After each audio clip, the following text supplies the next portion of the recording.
In the aftermath of the Great War of 2077, when the world as humanity knew it ended in a storm of nuclear fire and left behind only ruins and ash, scattered survivors emerged from the shattered bones of civilization and tried to make sense of the destruction around them. And, in that terrible void of meaning where governments, science, and old faiths had been obliterated, new beliefs began to take root, one of the most striking of which was the worship of Atom, a religion that would in time become the children of Atom, a faith unlike any other in the wasteland, because it was born not from the desire to restore the past, but from the conviction that the very force that destroyed the old world was divine in itself, a living, conscious energy that could be communed with, revered, and followed. It is important to understand that this religion was not the invention of a single person or sect, but rather the organic emergence of belief from individuals who survived exposure to the bombs and radiation, who began to see the glow of radiation not as a death sentence, but as a kind of proof of life, a pulse of energy still flowing through a devastated world. And for some, the mutations, the sickness, and the changes brought by radiation seemed less like curses and more like signs of Atom's presence, a God that gave as much as it took, dividing flesh from spirit, breaking apart the old world to make way for something new. While no pre-war texts mention the Church of Atom or anything resembling it, and it is universally accepted as a post-war development, its beginnings are thought to have arisen in multiple places across the East Coast in the decades after the war, where survivors huddled in bomb craters, abandoned towns, and irradiated ruins, and some of those who lingered near the most contaminated places began to speak of hearing whispers or feeling the presence of a power that guided them to survive where others perished. The earliest known references to Atom's worship appear in the Capital Wasteland, particularly around areas where undetonated bombs remained, such as the warhead that would later become the central shrine of Megaton. But oral tradition suggests that before formal congregations existed, there were wanderers and small groups who already saw the mushroom cloud and the lingering glow of fallout as holy symbols, and this is reflected in the later liturgy of the Church, where division, the breaking apart of all matter into infinite possibility, is considered the ultimate sacrament. What made Atom's worship distinct from simple superstition or fear was that its followers embraced radiation, actively sought it out, and claimed that survival in its presence was a form of blessing, a mark of being chosen. And in a world where radiation killed many, the fact that some could endure it or live near it gave them a powerful reason to believe they were touched by something greater. This early belief system was not organized, but it grew naturally from the landscape of the post-nuclear wasteland itself, and as generations passed, it solidified into doctrine, spread by confessors and prophets who began to articulate Atom's will in structured terms, codifying the experiences of survivors into sermons and scripture, with one central tenet at the core. Atom is the indivisible particle, and yet also the infinite, the destroyer and creator, and radiation is his voice in the world. By the time settlers in the Capital Wasteland began to gather in hubs like Rivet City or Megaton, the children of Atom already had a visible presence. Their worship often centered around craters or glowing ruins where bombs had fallen,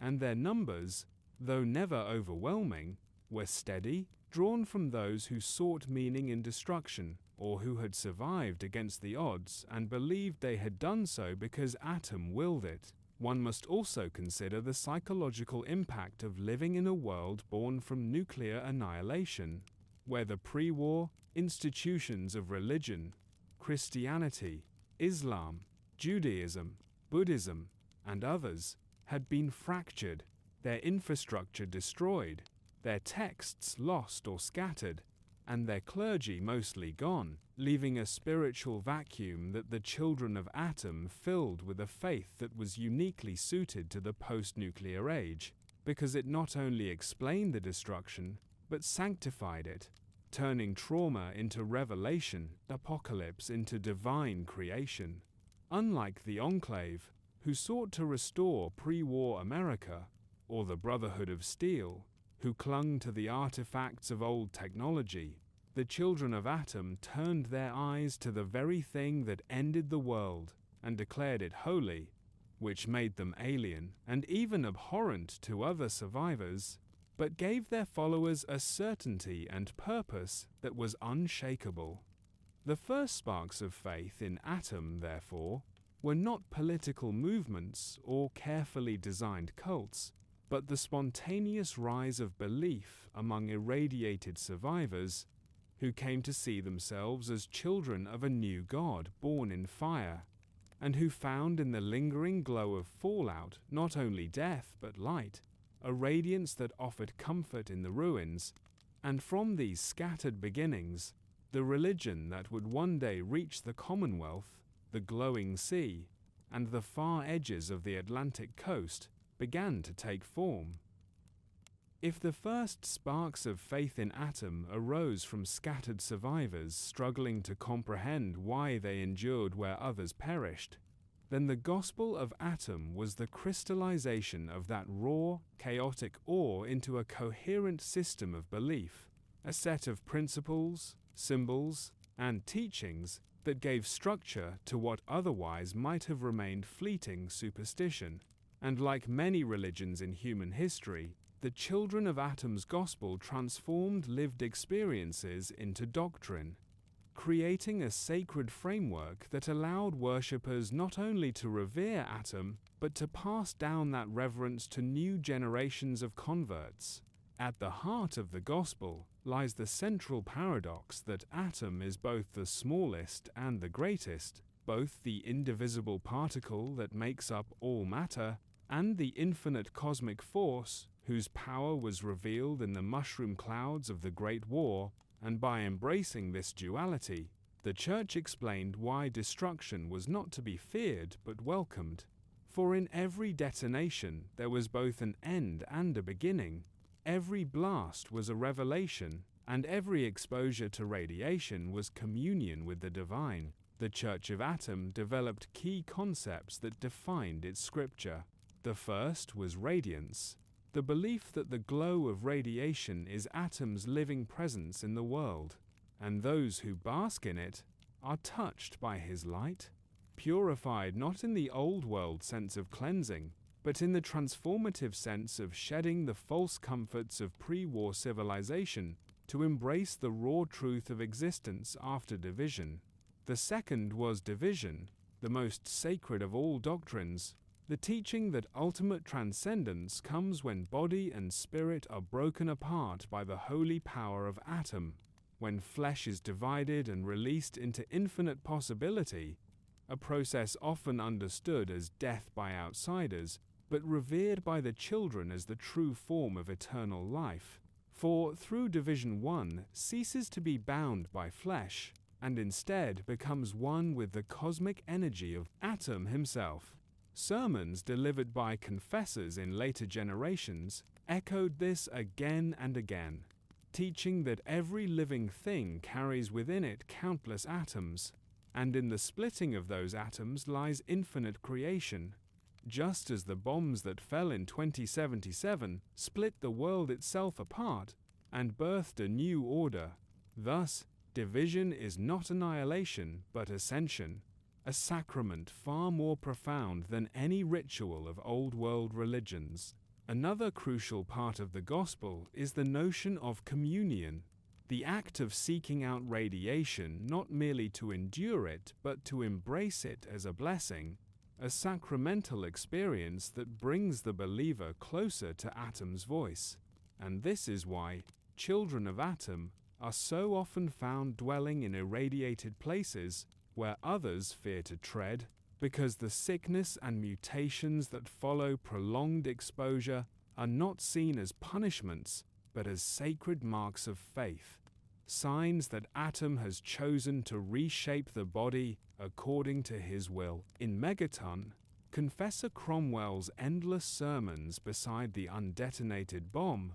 reflect the Gospel's cadence, his words weaving together Atom's unity and infinity in simple but potent terms, and in the Far Harbor settlement of the Nucleus, the Confessor's catechisms reveal the same ideas on a grander scale, casting radiation storms and glowing fog as holy phenomena, tangible proof that Atom is not merely an abstract god, but an active force guiding the wasteland. Symbolism is also central to the Gospel. The mushroom cloud is the most recognizable sacred image, not a horror as pre-war society saw it, but a luminous flower of revelation, each cloud a vision of Atom's glory. The undetonated bomb at Megaton is revered as a holy relic, a vessel of Atom's voice waiting to divide the faithful. And the glowing sea is considered a vast cathedral, its endless radiation storms interpreted as hymns sung by Atom himself. In scripture, recited by confessors, one hears phrases such as, "The glow cleanses," "The infinite," "Division awaits," and "Atom's light shines eternal." Phrases which may appear to outsiders as the ravings of fanatics, but which to the faithful are distilled truth, building blocks of a worldview in which every event of the post-nuclear age is seen through the lens of Atom's will. Importantly, the Gospel does not require converts to reject all remnants of the old world, but reinterprets them. Science is not denied, but reimagined, with atomic theory elevated into theology, the splitting of the atom into a metaphor for divine division, and radiation into a physical manifestation of God's voice, so that Geiger counters become more than instruments. They are tools of worship, registering Atom's presence with every click. This blending of science and mysticism gives the Church a unique position in the wasteland's spiritual landscape, allowing it to draw both those who crave meaning in destruction and those who find comfort in the idea that the world's suffering is not random, but part of a divine plan. The Gospel also addresses morality, though not in the way outsiders expect. Where pre-war faiths often prescribed rules of conduct, Atom's Gospel focuses more on devotion and surrender, with righteousness measured not by acts of charity or law, but by one's willingness to accept Atom's radiance, one's readiness to face division without fear, and one's loyalty to the congregation of the faithful. And though individual leaders like Confessor Tectus or Confessor Cromwell shape the tone of these teachings in their sermons, the underlying message is always that the faithful are chosen, set apart from the rest of humanity by their embrace of the glow. Outsiders often accuse the Church of being suicidal, pointing to its reverence for division and its practice of living in irradiated environments, but this misrepresents the Gospel. For the children of Atom do not preach senseless death, but rather a purposeful journey toward transcendence, a readiness to be divided at the time Atom wills it, whether by a nuclear detonation, a storm of radiation, or the slow accumulation of rads over a lifetime. It is this mixture of mysticism, science, ritual, and symbolism that makes the Gospel of Atom compelling enough to survive in the hostile wasteland, drawing in converts who find solace in its absolute certainty, and terrifying enough to inspire hostility from groups like the Brotherhood of Steel, who see it as dangerous heresy, and the settlers of Far Harbor, who view the children as fanatics, courting death, and endangering others. Nevertheless, from the Capital Wasteland to the Commonwealth, the Gospel spreads with every sermon and every baptism in radiation, passed from confessor to acolyte. its words carried like whispers in the storm, reminding all who hear that Atom is eternal, Atom is infinite, and Atom's glow will one day divide all things into their true and holy forms. The earliest congregations of the children of Atom that can be documented with certainty appeared in the Capital Wasteland, that irradiated ruin of Washington, D.C., and its surrounding countryside, a place where devastation was not only widespread, but constant, where pockets of lethal radiation remained scattered across the broken cityscape, and where the symbolic weight of pre-war America's collapse gave fertile ground to a religion that saw divinity in destruction.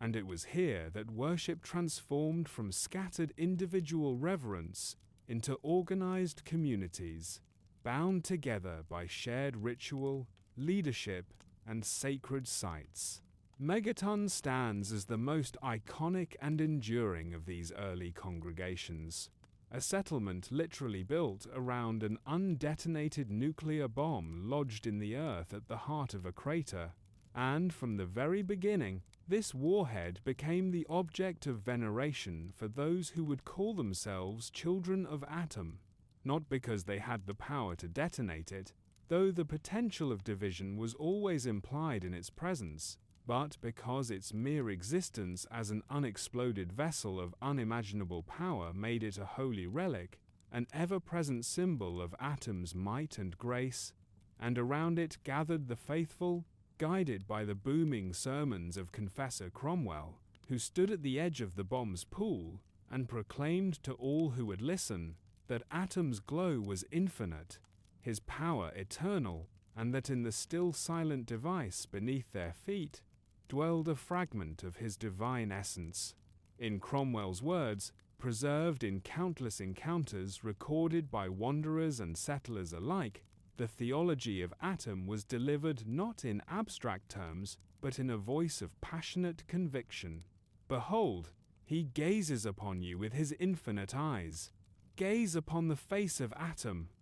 Phrases that cemented the bomb not only as a relic, but as a window into Atom's presence. This congregation in Megaton was unique, not just for its central relic, but for its visibility. While other faith groups in the wasteland remained small, scattered, or private, the children of Atom there stood at the crossroads of commerce and survival, exposed daily to outsiders, traders, mercenaries, and wanderers who passed through the settlement. And their faith became both notorious and infamous, for this reason, whispered about by those who thought them lunatics, but never denied as a growing movement. Yet Megaton was not the only place in the Capital Wasteland where Atom's faithful gathered.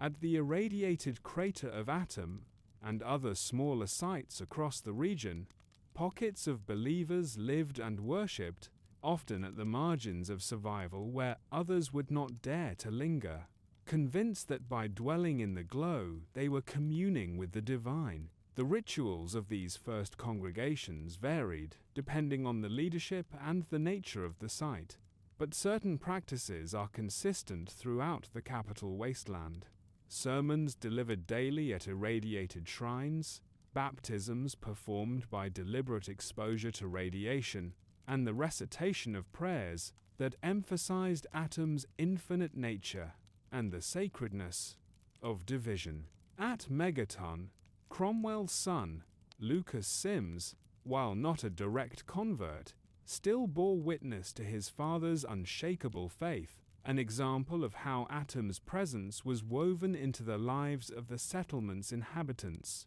Whether they embraced the doctrine or not, the presence of Atom's congregations also created tension. Many wastelanders feared or distrusted them, believing that worshipping the bomb was reckless, even suicidal, and the option always lingered, made available to outsiders like the lone wanderer, that the bomb could be detonated, either as a sacrament to Atom or as an act of nihilistic destruction, a possibility that in itself gave the congregation in Megaton both power and menace in the eyes of the wider wasteland. Still, the children of Atom in the Capital Wasteland were not uniformly violent or destructive. Rather, they were marked by their missionary fervor, their willingness to preach openly and invite others to bask in the glow, to understand that what others saw as sickness or poison was in fact blessing. And it was this evangelical posture that distinguished them from other wasteland cults. For while raider gangs and nihilist sects glorified destruction for its own sake, Atom's children believed sincerely in a higher purpose, a cosmic order revealed in the apocalypse.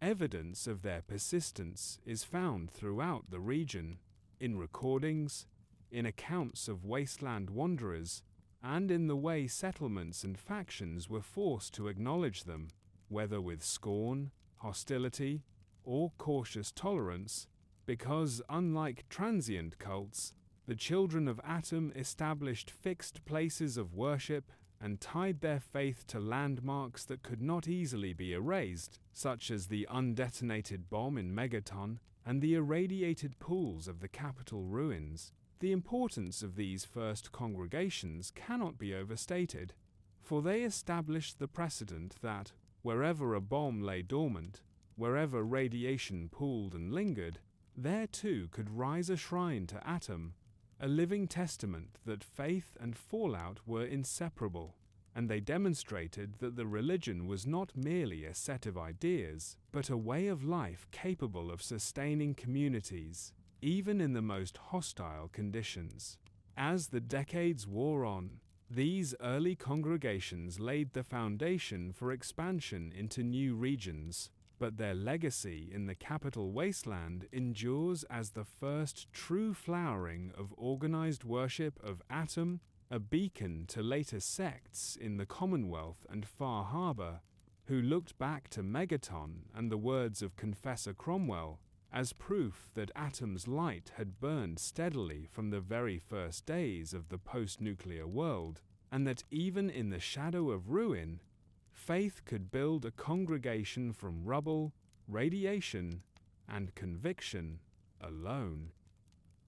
Among all the congregations of the children of Atom, none became so iconic or so emblematic of their faith as the group that gathered in Megaton, a settlement that itself was inseparable from its central relic, the undetonated atomic bomb that lay nestled in the crater at the heart of town, a silent yet ever-present reminder of the day the world ended, and, for the faithful, a tangible vessel of Atom's presence.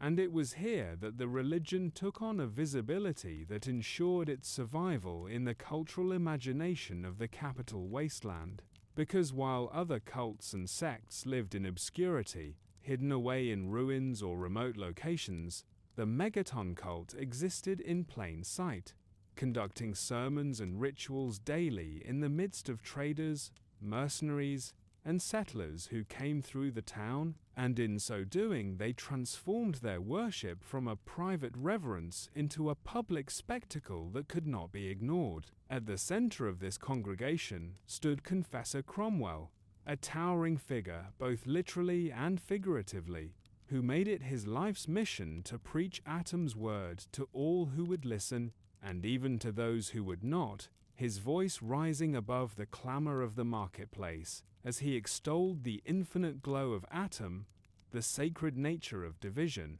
and the blessing of radiation that lingered within the dormant weapon below his feet. Cromwell's sermons, witnessed and recorded by countless wanderers, including the lone wanderer of Vault 101, were delivered with such fervor that even the most skeptical wastelanders could not help but take note, his booming proclamations ringing out across the settlement. Behold the might of Atom! Behold the face of our divine Father, shining with holy light, waiting to cleanse us all in his brilliant embrace. And though many dismissed him as a fanatic, none could deny the conviction with which he preached, or the way he imbued the bomb itself with an aura of sacred inevitability. The cult in Megaton was structured in loose but recognizable fashion.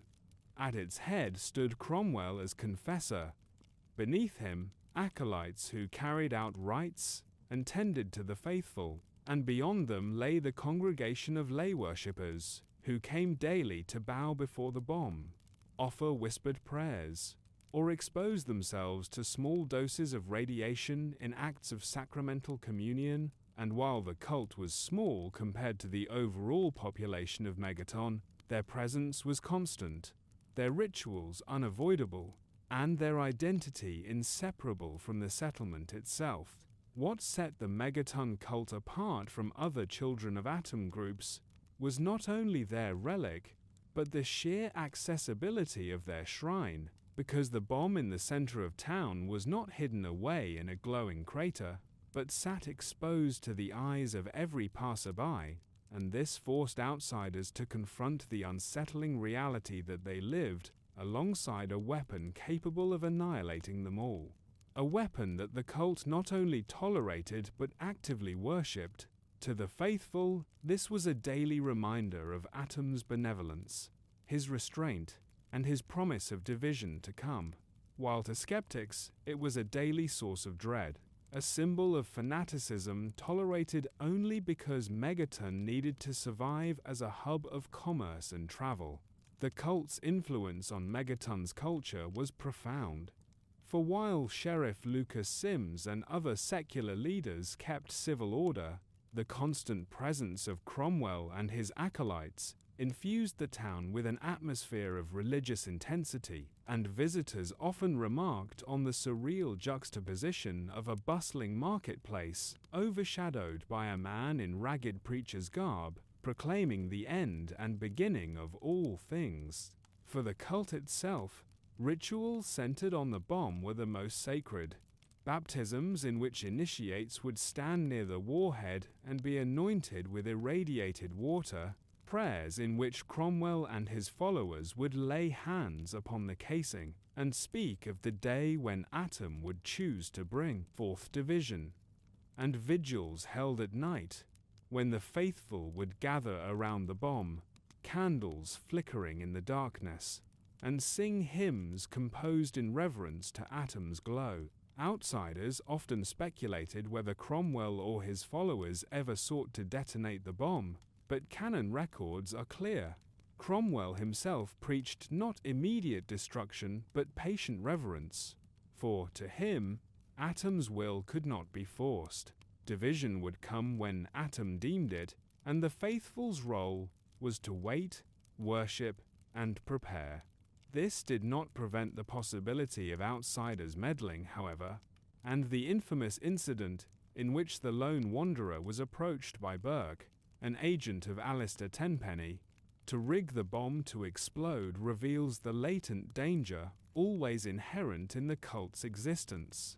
For while Cromwell would never have ordered such an act, the very fact that the bomb sat at the town's core meant that its detonation was a perpetual temptation for those who saw division not as divine patience but as immediate apocalypse, and depending on how the lone wanderer chose, Megaton itself could either survive as a testament to coexistence with Atom's faithful, or perish in a blinding flash that fulfilled the cult's beliefs in the most devastating way possible. In either outcome, the cult's role is pivotal. If Megaton survives, it stands as the most enduring shrine of Atom on the East Coast, with Cromwell continuing his sermons for years to come, while if it is destroyed, the Children of Atom are vindicated in their doctrine of division, their faith made manifest in nuclear fire, and though outsiders would condemn them, they themselves would see only the fulfillment of Atom's promise. Beyond doctrine and ritual, the Megaton cult also reveals how the Children of Atom navigated life among non-believers, for despite their fervor, they coexisted with traders, mercenaries, and settlers, tolerated if not embraced by the secular population, and this coexistence demonstrated that the Church of Atom was not merely a destructive cult but a community capable of integrating with wider society, provided that its central relic was respected. Yet it must be understood that for the faithful, the bomb was not merely a symbol but a living conduit of Atom's presence, and to question its holiness was to risk conflict, as settlers who insulted Cromwell or mocked the faith discovered to their peril, for the acolytes would defend their shrine with the zeal one expects of true believers. The Megaton cult also became a template for later congregations. The role of the confessor as spiritual leader, the elevation of a bomb or irradiated relic as a sacred focus, the use of daily public sermons, and the idea of living alongside secular society without abandoning one's radical devotion, all of these became hallmarks of Atom's worship in other places, from the Nucleus in Far Harbor to the glowing sea in the Commonwealth. In this way, the Megaton cult was not only a congregation, but a prototype, a proof that Atom's faith could flourish openly in the wasteland, surviving hostility and ridicule, anchored by relics of the past, and leaders with unshakable conviction. And for this reason, it remains one of the most famous and significant chapters in the history of the children of Atom, immortalized in the memories of all who passed through Megaton and heard the booming voice of Confessor Cromwell, proclaiming the infinite glow of the indivisible Atom. The children of Atom, while forever associated with the undetonated warhead at the heart of Megaton, did not remain confined to that singular shrine, for as the Capital Wasteland itself sprawled outward across the shattered ruins of Washington, D.C., so too did Atom's faithful seek new places to worship, new irradiated craters and glowing relics that could serve as focal points for devotion, and through this natural expansion, the faith moved from being the curiosity of one settlement to becoming a recognized, if often feared, presence across the entire region.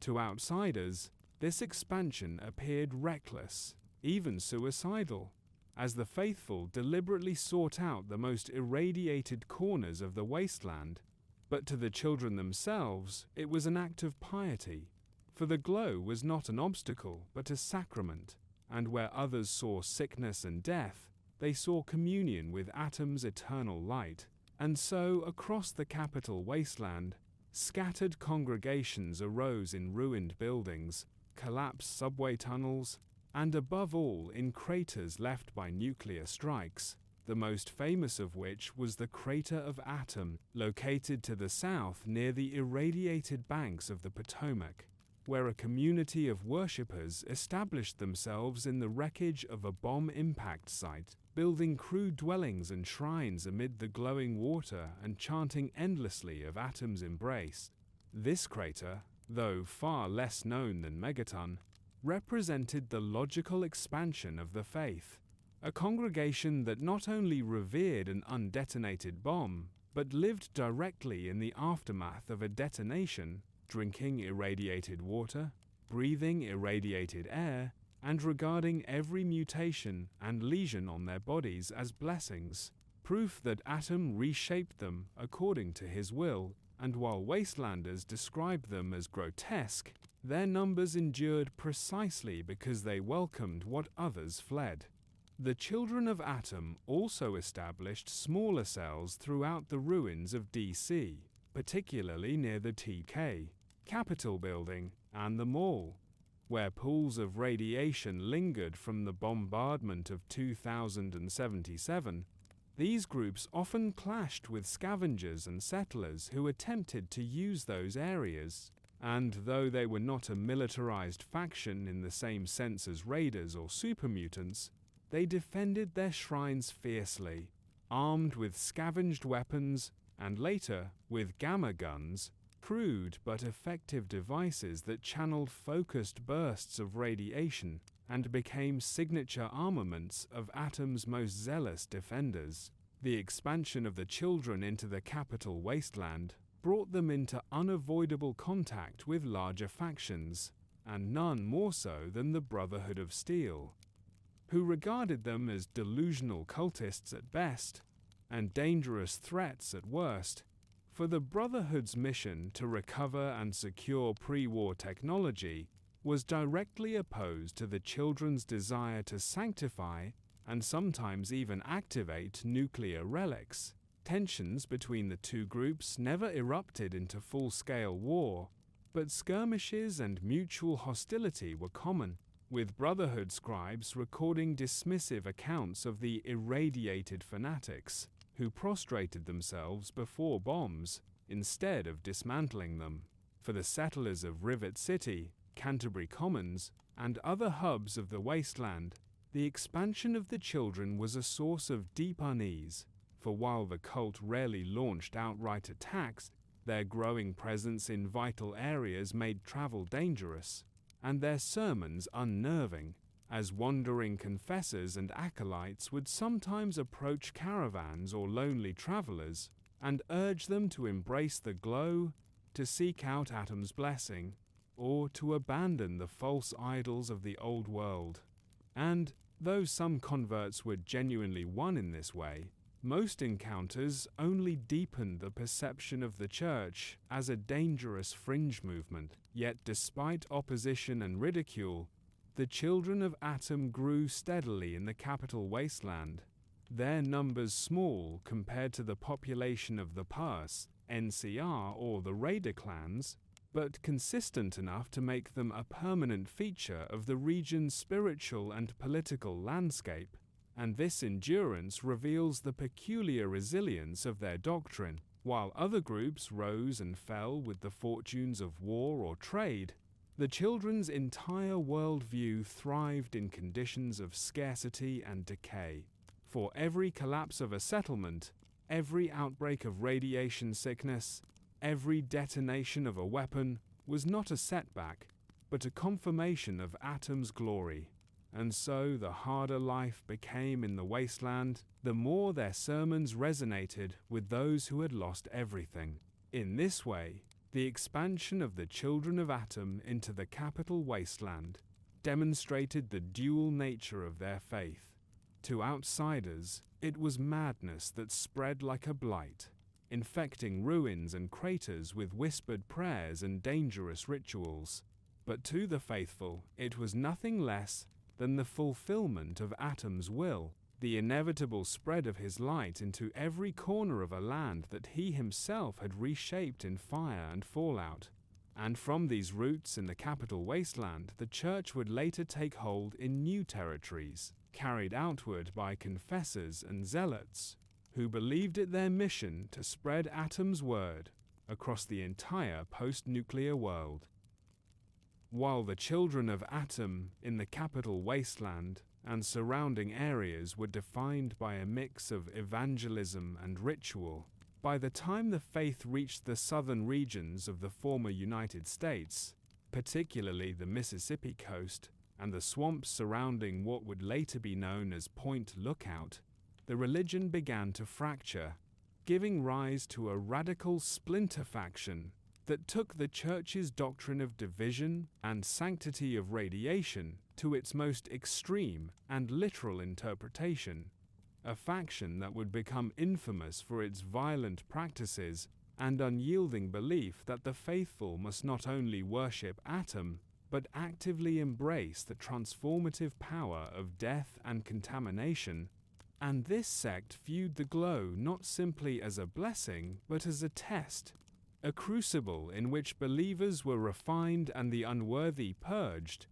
And it was here that the children of the southern swamps developed practices that shocked even seasoned wastelanders and the more moderate congregations of the Capital Wasteland. The Point Lookout Division established itself in the ruins of pre-war infrastructure, occupying abandoned hospitals, decayed mansions, and the remnants of the Point Lookout Penitentiary itself, where the congregation wove the shadows of imprisonment, decay, and isolation into a theology that celebrated suffering as a means to commune with Atom, and their rituals often involved prolonged exposure to irradiated water, soil, and air, sometimes bordering on suicidal, as the faithful sought to purify their bodies and prepare for the ultimate division, a transformation that they believed would bring them closer to the divine presence of Atom than ever before. Unlike the more public and visible practices of Megaton, the Point Lookout faction operated with secrecy and intimidation, often abducting or coercing outsiders into their ranks, using the threat of deadly radiation to enforce compliance. And in this environment, the concept of voluntary faith intertwined with coercion, creating a community that was internally cohesive but outwardly hostile, with outsiders entering the swamps forced to navigate both the physical dangers of radiation, disease, and wildlife, and the social dangers of fanatical zealots who regarded the uninitiated as impure, unworthy, or outright heretical. Central to the theology of this division was the elevation of division from metaphor to imperative. Whereas Confessor Cromwell and other early leaders emphasized that division would come according to Atom's will, the Point Lookout faithful preached that believers could and should hasten the process by testing themselves against the glow, exposing themselves to high levels of radiation, and embracing the scars, lesions, and mutations that followed as sacred marks of piety. And in this way, the Southern Division transformed doctrinal belief into a daily, physically manifested discipline, where every act of exposure, every step through irradiated pools, every inhalation of contaminated air was a prayer and a confirmation of faith. Leadership within this sect was also distinct, with no single confessor maintaining the authority of Cromwell in the Capital Wasteland. Rather, authority was distributed among a cadre of elders and war priests who enforced doctrine with strict discipline and violence, creating a rigid hierarchy in which deviation from prescribed rituals could result in punishment, exile, or even death,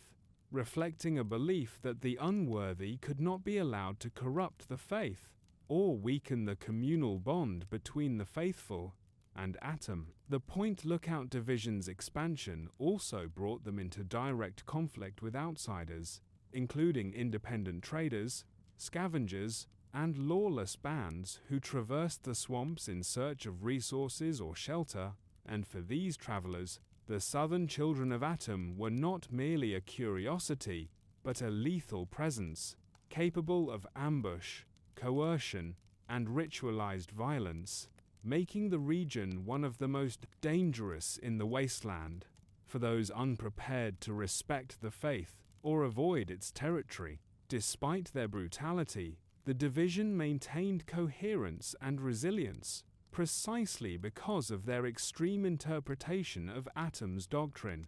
Whereas other congregations could be placated, negotiated with, or even converted through reason or trade, the Point Lookout sect held that only absolute submission to the glow and the principles of division was acceptable, and this rigidity produced a religious identity so tightly woven that the faction could endure threats from raiders, the elements, and internal dissension alike. The geography of the southern swamps itself contributed to this endurance, as the treacherous waters, dense forests, and abandoned structures provided natural fortifications, making incursions by outsiders difficult and amplifying the mystique of the division, so that even those who never encountered the Children of Atom there could hear tales of their glowing eyes, chanting in the mist, and their willingness to embrace death as a sacred act.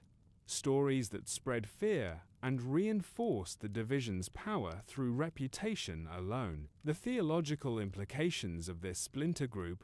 also influenced the broader church, as correspondence, oral teachings, and rumors from the South forced more moderate congregations to clarify, defend, and codify their own practices, resulting in a more structured, canonical form of Atom worship across the wasteland. and creating a dialectic within the faith between moderation and extremism, patience and self-imposed trial, public visibility and isolated devotion.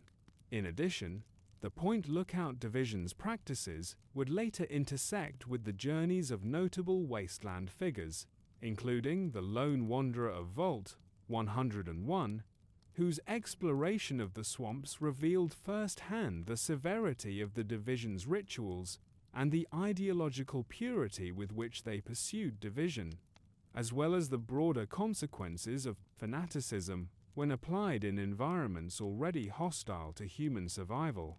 And these encounters reinforced the canonical depiction of the Children of Atom as both a deeply spiritual and potentially dangerous faith. Thus, the division at Point Lookout represents the point at which the Children of Atom transformed from a relatively localized religion into a multifaceted movement with regional variations, capable of inspiring devotion, terror, and awe simultaneously, and its legacy endures in the historical record of the Capital Wasteland and the Southern Territories, demonstrating the ways in which faith adapts to geography, hardship, and the human need to find meaning in the glow of a world remade by nuclear fire.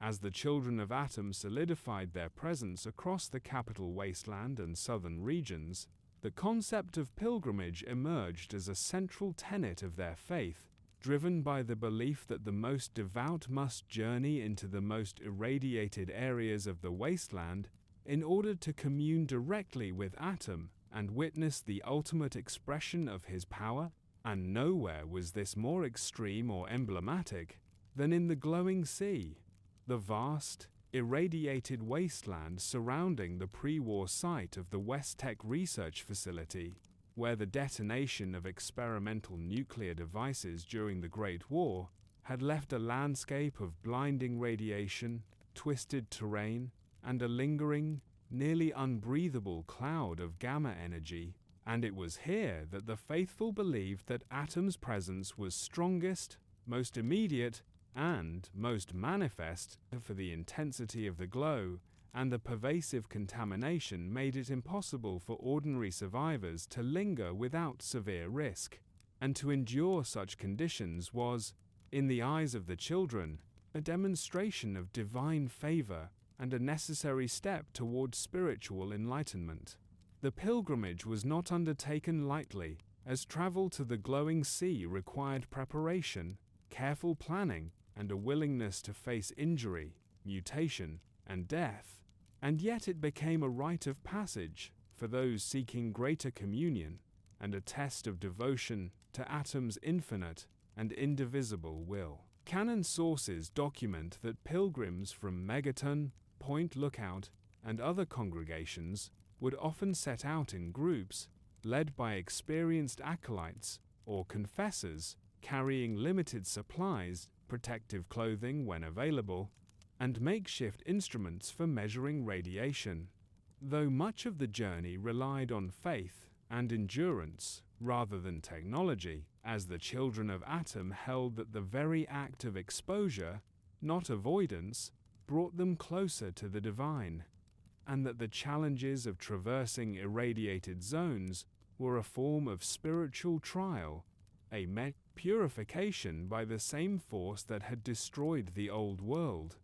In this way, the pilgrimage functioned both as a communal exercise and an individual test, separating the truly devout from those whose faith was superficial or motivated by curiosity rather than conviction. Accounts of the pilgrimage emphasize the psychological as well as physical strain on participants, for the glowing sea is not merely dangerous in the sense of radiation exposure, it is a desolate, alien landscape where visibility is often obscured by mist, dust, and occasional radiation storms, and where the remnants of pre-war experimentation have left behind mutated flora and fauna, including irradiated dogs, giant rad scorpions, and more exotic abominations. all of which the faithful interpret as manifestations of Atom's will or as guardians of sacred space, and their presence reinforces the duality of fear and reverence that defines the children's understanding of the divine,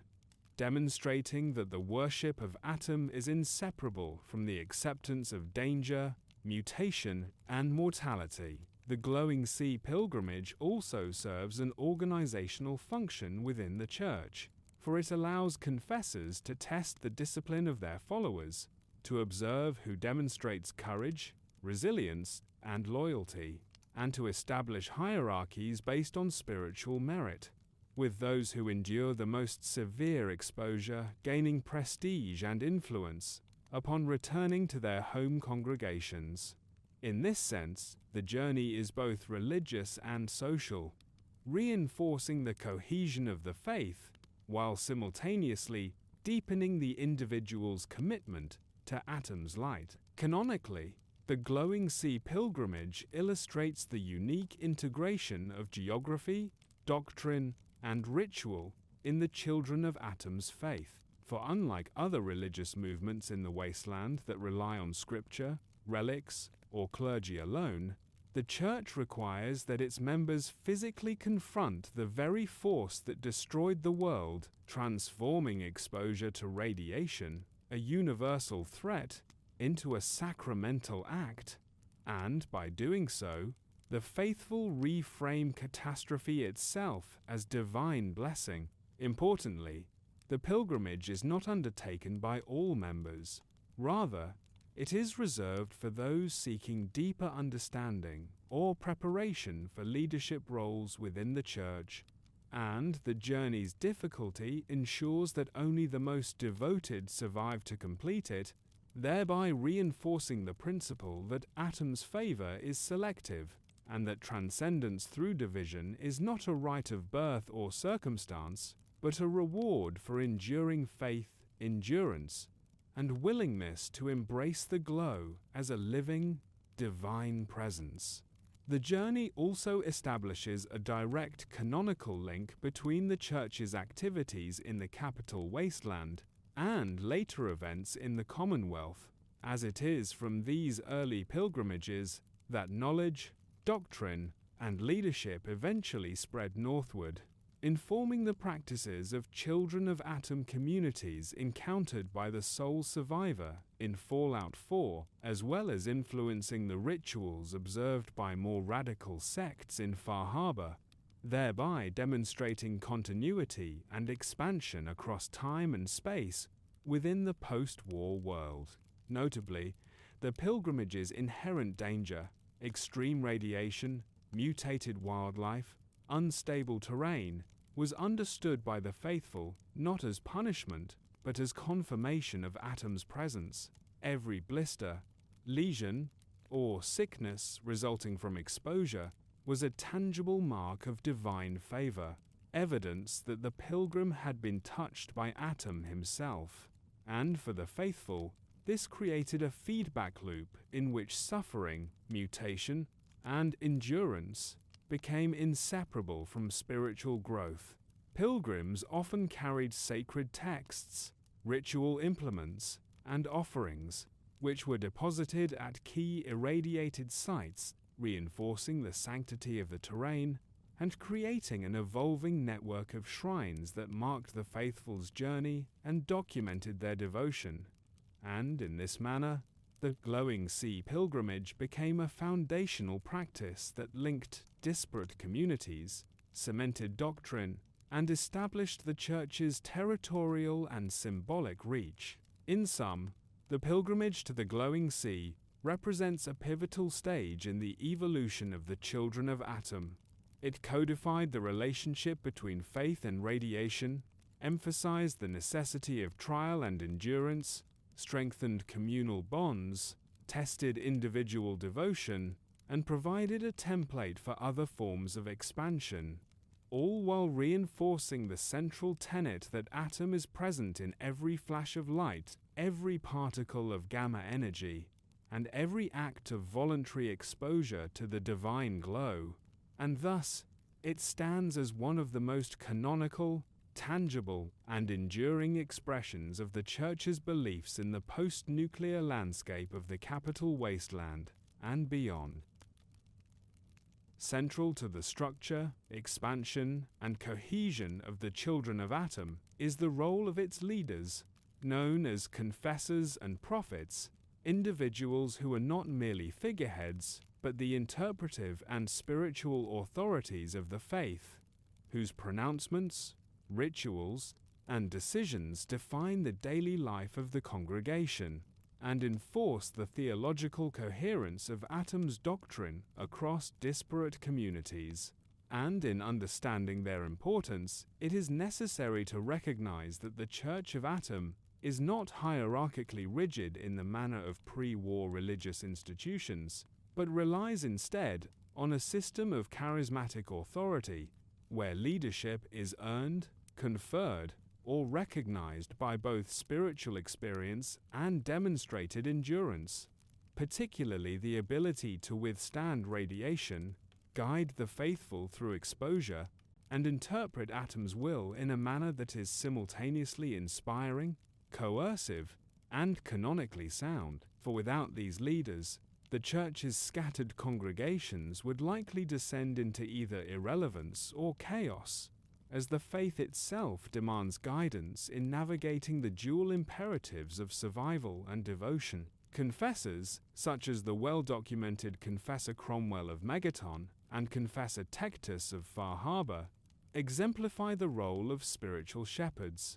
They serve as interpreters of Atom's will, preachers of the gospel, ritual leaders, and arbiters of doctrine, ensuring that followers remain aligned with the principles of radiance, division, and communion, and that the dangerous temptations of fanaticism, misinterpretation, or premature attempts at division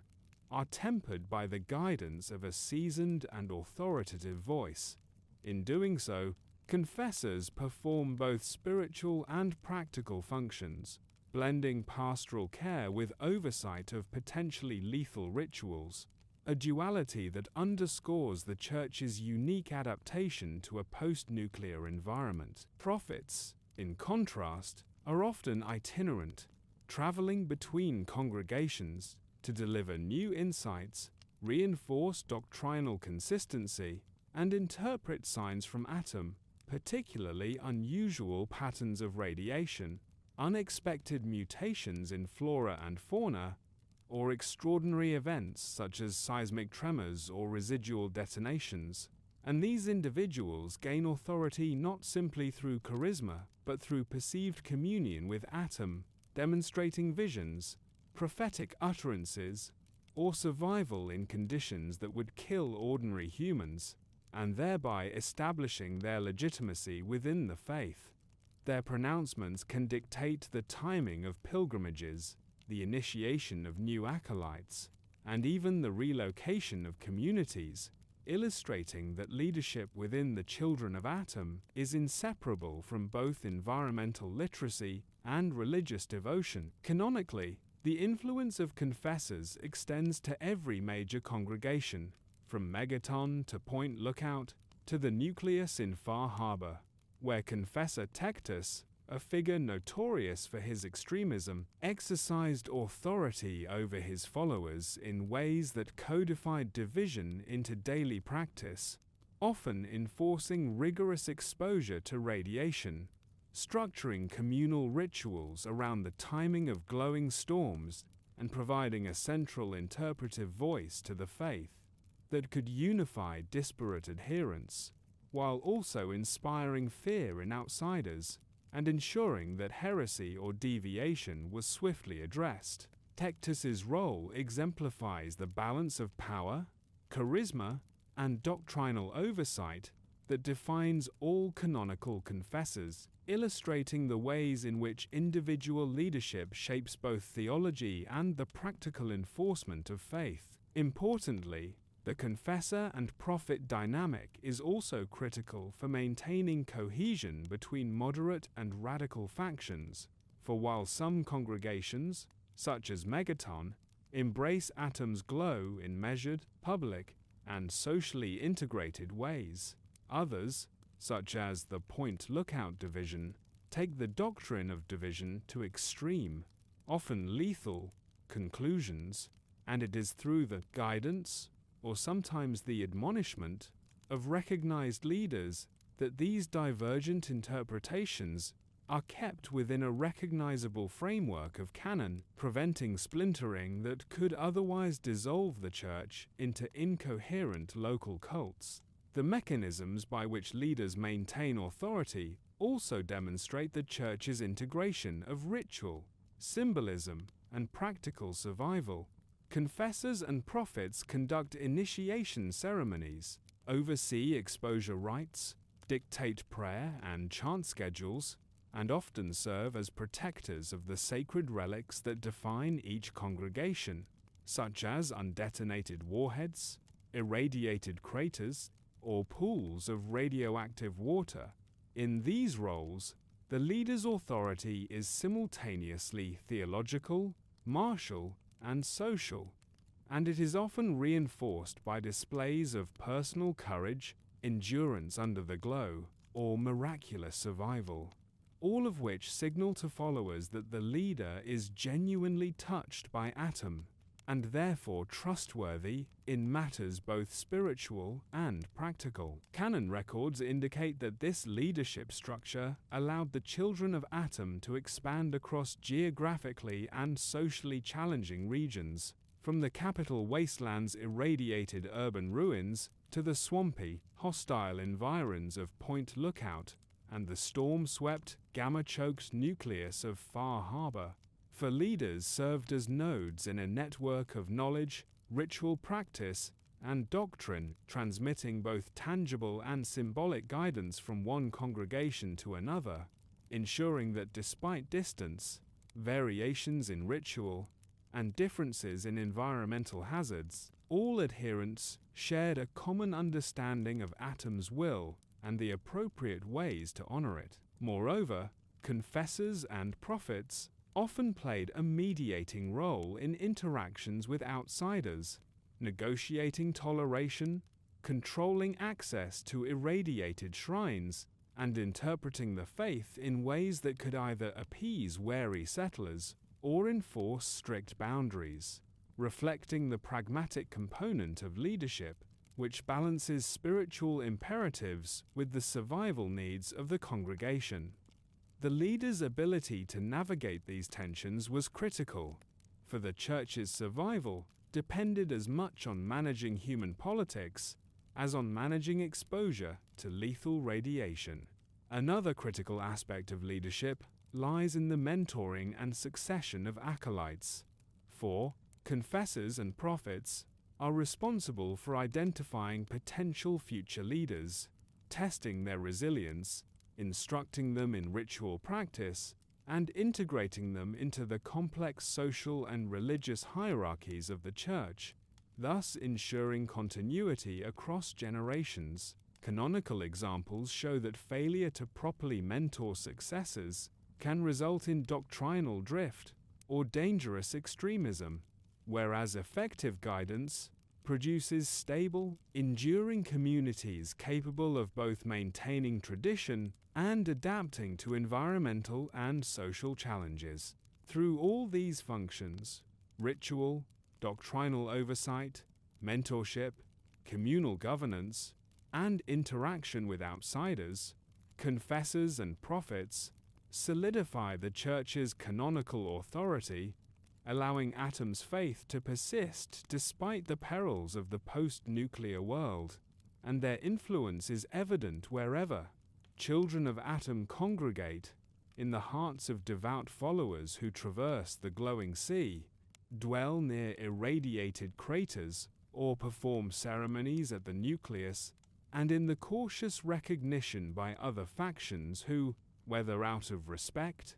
fear, or pragmatism, acknowledge that the Church's leaders are indispensable arbiters of a faith that binds otherwise scattered and dangerous populations together. In sum, Atom's chosen leaders, confessors and prophets, are not peripheral figures, but central to every aspect of canonical Children of Atom practice. They interpret and enforce doctrine, lead dangerous rituals, maintain cohesion across regions, mentor new generations, negotiate with outsiders, and embody the faith itself, demonstrating that leadership in this religion is inseparable from both survival and devotion, and that the Church's persistence in the post-apocalyptic wasteland depends as much on these human intermediaries as on Atom's divine glow. Within the complex history of the children of Atom, few figures loom as large or as controversial as Confessor Tectus, the radical leader whose interpretations of Atom's doctrine catalyzed one of the most significant internal fractures in the faith, an event later known as the Great Schism, which divided the Church into moderate congregations focused on survival and community, and extreme factions that pursued death, mutation, and exposure as the highest form of worship, and this division illustrates the delicate balance between interpretation, leadership, and ideology within the Church, highlighting how doctrinal authority, geography, and individual charisma intersect to shape both the expansion and the internal dynamics of Atom's followers. Tectus emerged as a confessor in Far Harbor, an isolated, storm-lashed island community far removed from the relative safety of Megaton, or even the Capital Wasteland, and it was in this harsh and irradiated environment that his radical theology found fertile ground, for the extreme conditions mirrored his vision of Atom as a god of destruction and division, where the faithful could demonstrate piety only through exposure, endurance, and ultimate surrender to the transformative power of radiation, a theology that extended the Church's traditional focus on radiance and division to its most uncompromising, literal, and, to outsiders, terrifying conclusion.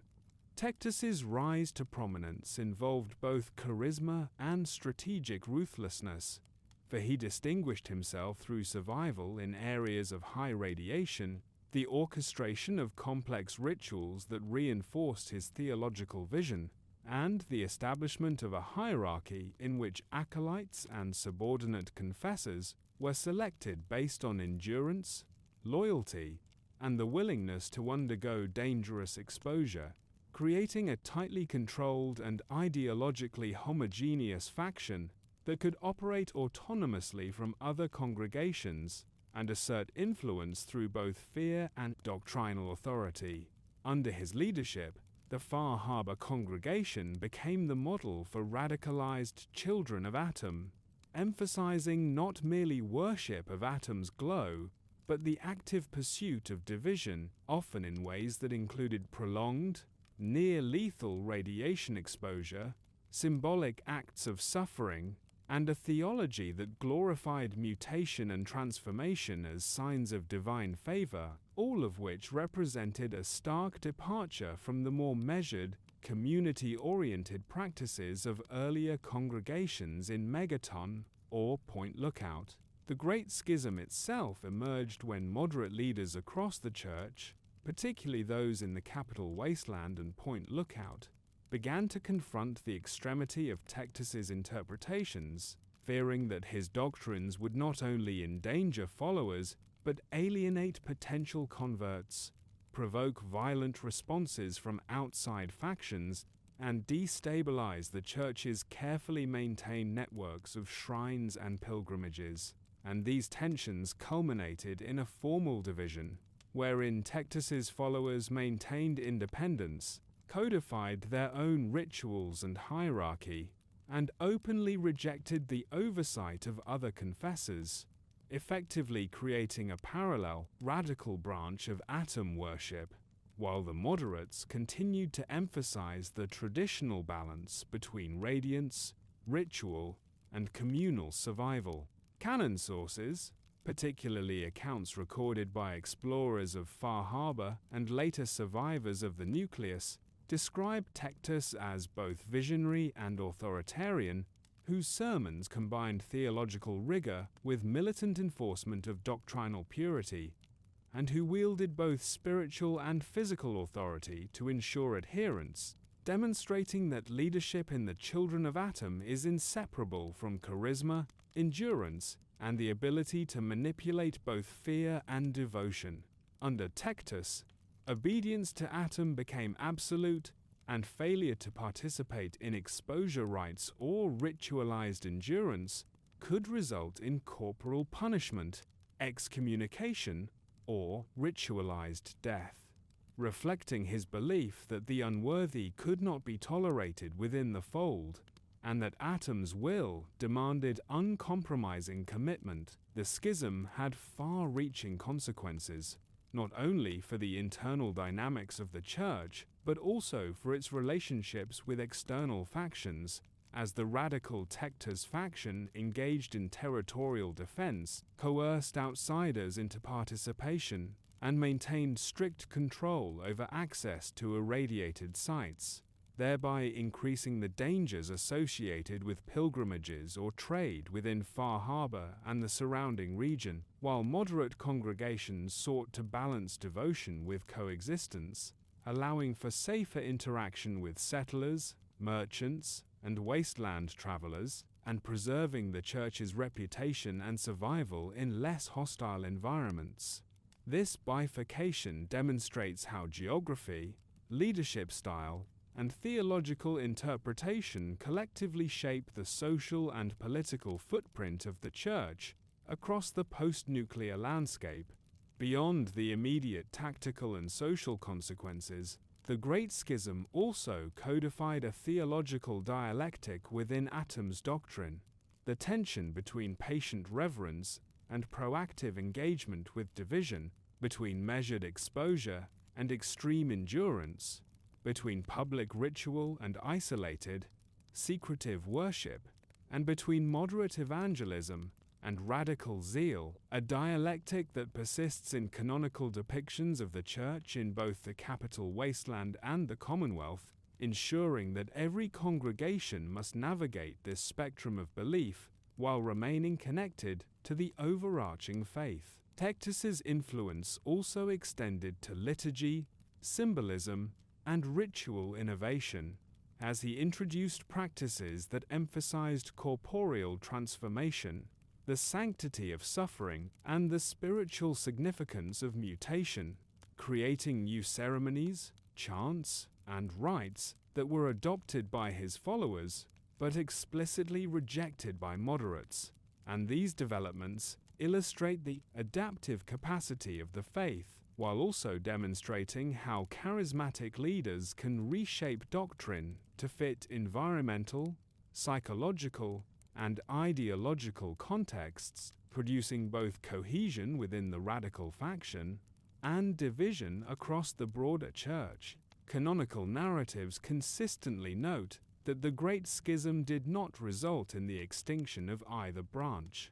Rather, it allowed the children of Atom to diversify, accommodating radical zeal in isolated regions such as Far Harbor, while maintaining more moderate, sustainable practices in communities like Megaton and Point Lookout, ensuring that the Church's influence would continue to spread across the wasteland, and that both moderate and radical branches could coexist within a shared theological framework, albeit with sharply differing practices, hierarchies, and rituals. In sum, Confessor, Tectus, and the Great Schism represent one of the defining moments in the Church of Atom's history, illustrating the power of individual leadership, the consequences of radical theological interpretation, and the capacity for both division and resilience within a faith that thrives in the most hostile post-nuclear environments. And their legacy endures in the contrasting practices, hierarchies, and regional variations that define the children of Atom throughout the wasteland, from the glowing sea to the farthest reaches of the Capital Wasteland and the storm-lashed coasts of Far Harbor. The rituals of the children of Atom, central to both their daily practice and the broader cohesion of the Church, revolve around two interrelated concepts: known as radiance, and division, practices that are at once spiritual, corporeal, and symbolic, demonstrating the unique adaptation of religious devotion to the post-nuclear environment, and illustrating how faith, danger, and physical transformation intertwine within canonical atom worship. For the children do not merely meditate on Atom's presence, but actively engage with his power through exposure to radiation, ritualized endurance, and the careful observance of sacred spaces. And these activities are codified in ways that reinforce community, hierarchy, and individual devotion, while also creating a clear boundary between the faithful and outsiders who cannot or will not participate in the sacramental glow. Rituals of radiance are perhaps the most publicly visible, involving communal gatherings at irradiated sites, such as the undetonated warhead in Megaton, the irradiated pools in Point Lookout, or the gamma-contaminated expanses of the glowing sea, where participants assemble to chant, pray, and meditate in proximity to nuclear energy, often for prolonged periods, allowing the ambient radiation to interact with their bodies and symbolize communion with Atom. And while outsiders may perceive these ceremonies as reckless or grotesque, the faithful regard each sensation of burning, each lesion, each mutative effect as a mark of divine blessing, tangible proof of Atom's presence, and a reinforcement of the spiritual hierarchy, as the endurance of discomfort or suffering is both a test and a demonstration of piety. Division, on the other hand, is a more private, intensive, and often extreme aspect of worship, wherein the faithful seek to separate themselves from worldly attachment, embracing danger, mutation, and near-death experiences as a means of spiritual refinement. And the practice can take many forms, depending on location, leadership, and environmental conditions, ranging from controlled exposure to irradiated water and contaminated soil, to ceremonial immersion in glowing pools, and prolonged stays in high radiation zones such as the glowing sea, where endurance is measured not only by survival, but by the degree to which the body and mind are transformed, each mutation, scar, or lesion being interpreted as a mark of communion with Atom, and the risk involved ensures that only the most devoted adherents are able to participate fully, reinforcing both hierarchy and community cohesion within congregations. Canonically, these rituals are overseen by confessors or prophets, who guide participants, enforce ritual discipline, and interpret the significance of exposure,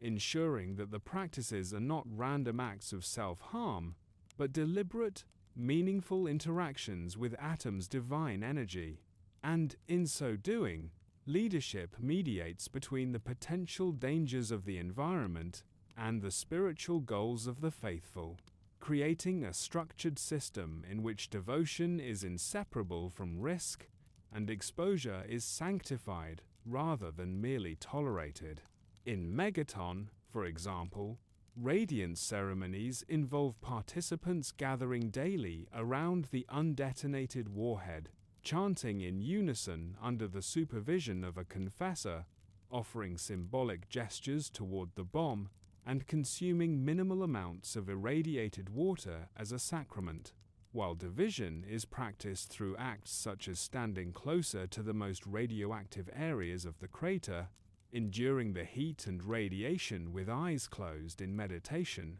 or performing ritualized tasks that demonstrate obedience and willingness to surrender fully to Atom's will, and the combination of these practices creates a layered religious experience, blending physical endurance, communal reinforcement, and spiritual insight. Similarly, in Point Lookout, rituals are far more extreme, reflecting the radical interpretation of Atom's doctrine by leaders such as Confessor Tectus, and often involve deliberate immersion in highly contaminated water, exposure to gamma storms, and ceremonial enactments that symbolize death and rebirth through radiation-induced mutation, all framed as tests of worthiness that distinguish the devout from the uncommitted, creating a culture in which suffering is venerated, survival is a testament to divine favor,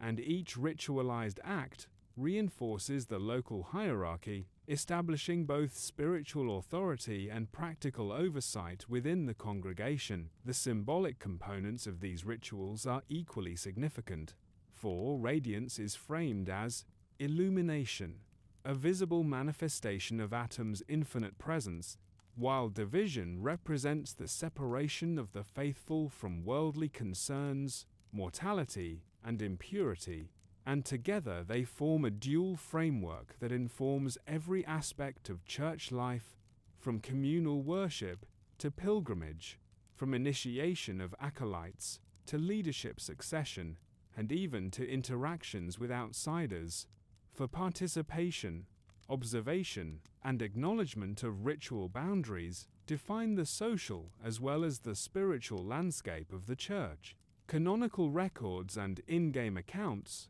consistently emphasize the intensity of these practices. For the faithful, the physical effects of radiation are inseparable from spiritual meaning, transforming ordinary post-nuclear hardship into a sacred path, creating a theological and existential framework in which suffering, endurance, mutation, and survival are all expressions of Atom's will, and where failure to respect these rituals can lead to social, spiritual, or even corporeal consequences, such as excommunication, ritualized discipline, or removal from the congregation, reinforcing the authority of leaders and the cohesion of the faithful. Pilgrimages, particularly to remote irradiated zones such as the glowing sea, extend these rituals into a spatial and temporal dimension, allowing participants to experience radiance and division over days or weeks,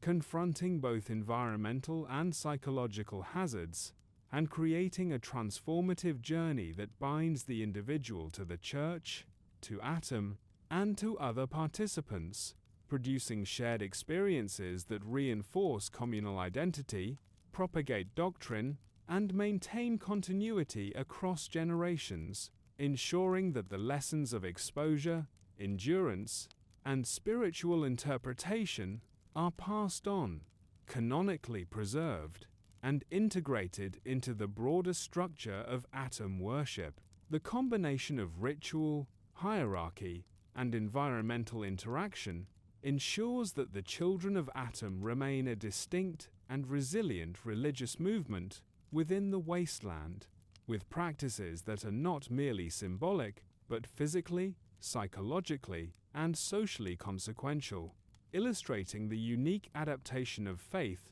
to a post-apocalyptic landscape and demonstrating that, in the Church of Atom, belief is inseparable from action, exposure, and lived experience, forming a coherent, canonical framework in which radiance illuminates the faithful, division tests their devotion, and the glow itself becomes both medium and message, linking every congregation, leader, and pilgrim into a continuous web of spiritual, physical, and doctrinal unity that defines the Church's enduring presence across the Capital Wasteland, Point Lookout, Far Harbor, and beyond. The expansion and endurance of the children of Atom is inseparable from the movement of its adherents, the journeys of pilgrims, and the active recruitment of converts, for the Church's doctrine relies not only on the preservation of ritual and leadership, but on the continual infusion of new members willing to endure the glow, embrace division, and participate in the unique physical and spiritual trials that define Atom worship. And in examining the mechanisms of this spread, it becomes clear that pilgrimage serves both as a religious rite and as a tool of propagation,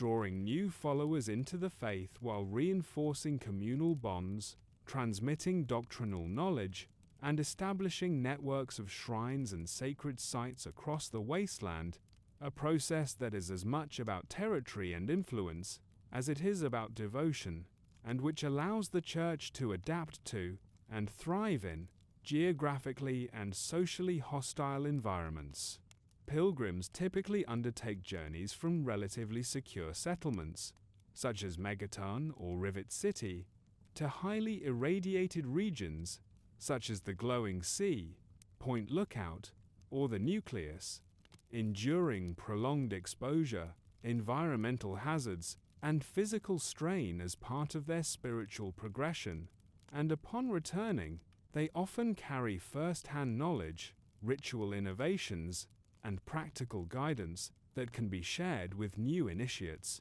thereby creating a multiplier effect in which the act of pilgrimage strengthens both the individual and the broader congregation, allowing the faith to grow organically through shared experience and testimony. This process is carefully overseen by confessors and prophets, whose authority ensures that pilgrims adhere to doctrinal principles and that the lessons gained through exposure and endurance reinforce canonical belief rather than devolve into reckless fanaticism, and by doing so, the Church maintains both cohesion and continuity across space and generations. Converts, similarly, are drawn by a combination of charisma, ritual spectacle, and the promise of communion with Atom, and recruitment strategies vary depending on region and leadership, ranging from the public sermons and visible presence of the Megaton cult, where newcomers witness the undetonated bomb and the devotion surrounding it, to the more secretive and coercive approaches of Point Lookout, where exposure to radiation and isolation serve as both tests of worthiness and incentives for alignment with the Church. And in all cases, conversion is framed as a process of spiritual transformation in which the prospective believer gradually acclimates to the glow, learns the rituals of radiance and division, and demonstrates endurance, obedience, and reverence, ensuring that entry into the faith is neither trivial nor unstructured, and that each new member is both spiritually and practically prepared to participate fully in the life of the congregation. Canonically, the process of spreading faith through pilgrimage and conversion is tightly linked to geography and environmental hazards, for the children of Atom interpret irradiated zones not as obstacles, but as sacred conduits of divine energy, and thus their most effective recruitment often occurs at sites where exposure is unavoidable,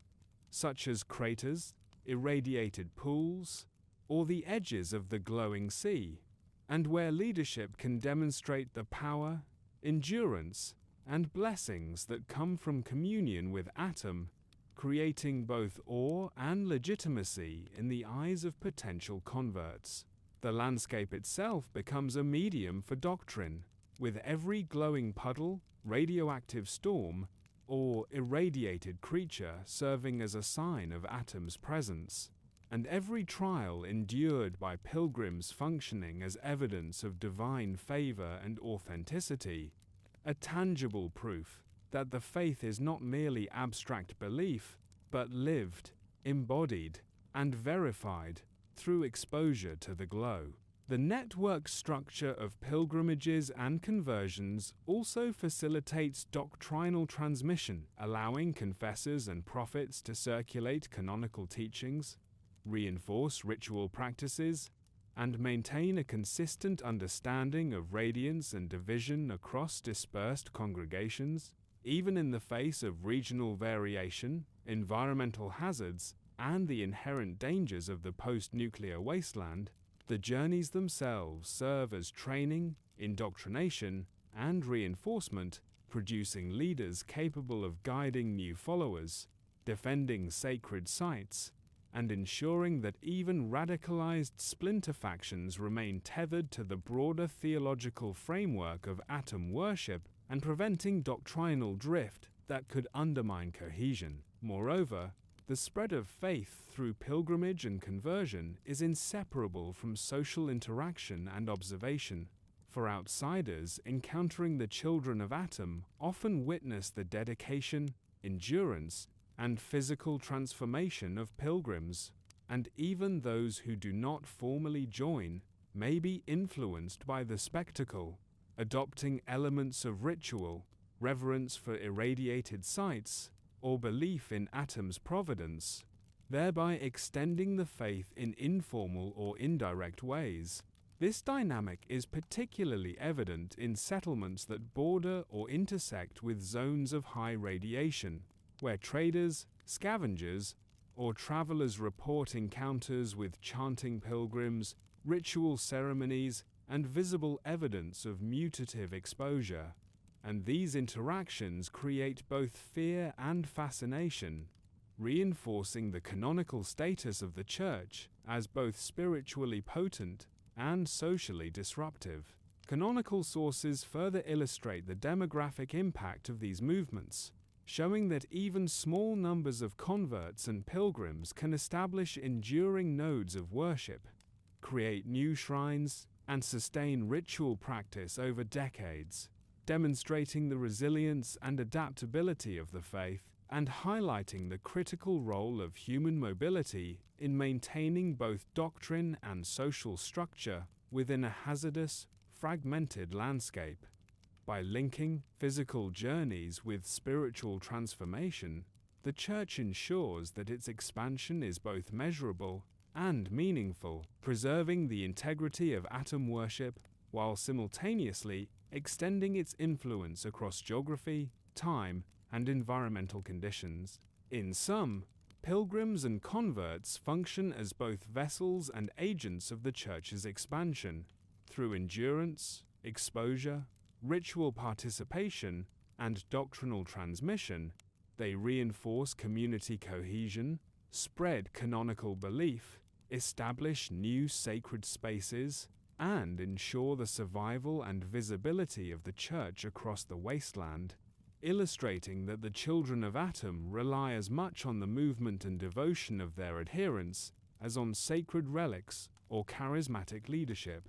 and that the ongoing spread of faith is inseparable from the lived, embodied, and highly visible practices of pilgrimage and conversion, a process that has allowed Atom's light to persist and flourish in the most dangerous and irradiated corners of the post-nuclear world. The children of Atom, while primarily a spiritual and ritualistic movement, did not exist in isolation, and their interactions with other wasteland factions reveal a complex pattern of coexistence, negotiation, conflict, and influence that is essential to understanding their enduring presence in the post-nuclear landscape. Canon sources consistently demonstrate that the Church's approach to outsiders is guided by a combination of doctrinal imperative, environmental pragmatism, and local circumstance. For the faithful view the glow as sacred, while recognizing that survival often requires engagement with settlers, traders, mercenaries, raiders, and organized groups such as the Brotherhood of Steel, the Enclave Remnants, and the varied communities of the Capital Wasteland, Point Lookout, and Far Harbor, and these interactions illuminate the tension between devout isolation and pragmatic accommodation that defines Atom's followers in every region. In the Capital Wasteland, for example, the children of Atom often maintained a cautious coexistence with settlements like Rivet City, Megaton, and Canterbury Commons, negotiating safe passage, trade, and recognition of sacred sites, while simultaneously asserting authority over irradiated zones and restricting access to pilgrims and outsiders, demonstrating a delicate balance between tolerance and control, in which the Church could protect its followers, enforce ritual practices, and maintain the sanctity of key locations, without provoking unnecessary conflict that could threaten the survival of the community. Such arrangements reveal the pragmatic aspect of atom worship, as leaders recognize that strict isolation or aggressive expansion could invite destruction from more militarized or organized factions, necessitating careful diplomacy mediated by confessors or prophets. Interactions with the Brotherhood of Steel are particularly illustrative of the Church's nuanced approach to outside factions, as the Brotherhood's mission to recover and control pre-war technology often brought them into direct opposition with atom worshippers, who regarded irradiated relics as sacred rather than merely utilitarian. Canonical accounts, including in-game encounters, describe skirmishes, tense standoffs, and philosophical disputes, in which the children of Atom defended their shrines with both ritualistic fervor and practical force, using scavenged weapons, terrain knowledge, and guerrilla-style tactics to protect sites of spiritual significance, while the Brotherhood sought to secure or dismantle the same locations for technological or strategic reasons, creating a dynamic in which ideology, survival, and tactical skill intersect, and highlighting the ways in which religious conviction can influence, constrain, or escalate conflict in the wasteland. Raiders and criminal factions presented a different set of challenges, as their motivations were primarily predatory rather than ideological. Yet the children of Atom's willingness to use ritualized violence, enforce territorial boundaries, and demonstrate extreme endurance often served as a deterrent, as even hardened raiders recognized the danger of confronting a group whose members viewed radiation, suffering, and exposure as divine assets rather than vulnerabilities, and whose leadership could marshal both fear and fanaticism to protect the faithful.